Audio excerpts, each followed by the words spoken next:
Notre amie est néanmoins correspondante Laura Calmus. Bonjour Laura, pour nous parler aujourd'hui de la vie du quotidien des Britanniques et surtout sur leur façon de payer leurs achats. Ça sent le week-end, Laura.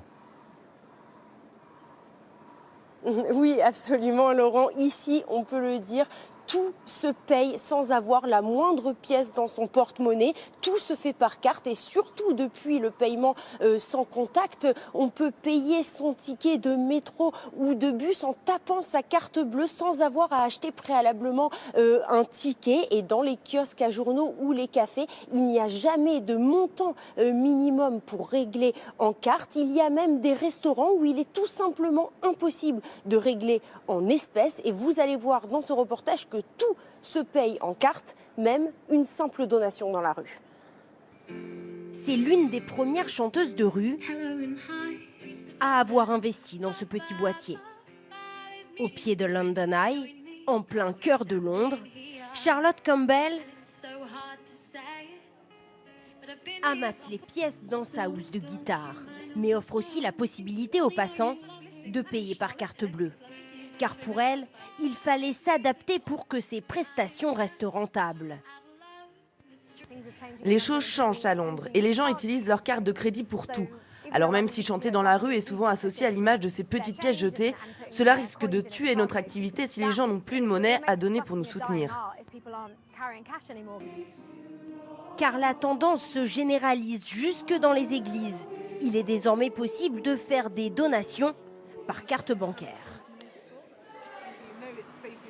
C'est rassurant, vous êtes sûr que l'argent va directement dans le compte en banque. Personne ne peut le prendre. C'est mieux que la monnaie. Et si la monnaie venait à disparaître totalement, les conséquences pourraient être multiples selon cet expert financier. Déjà, on peut vous tracer partout. En plus, si vous n'avez pas de carte de crédit, vous êtes exclu du système. Et puis, il y a la sécurité en ligne, car à partir du moment où vous devenez dépendant ou sans contact, tous les systèmes peuvent se retrouver hors service. En 10 ans, le nombre de paiements en cash a été divisé par 2. Aujourd'hui, il ne représente plus qu'un paiement sur 3. Dites-nous, Laura, quand le liquide disparaît au bord de la Tamise, comme ça n'inquiète pas la Banque d'Angleterre ou les autres institutions également ?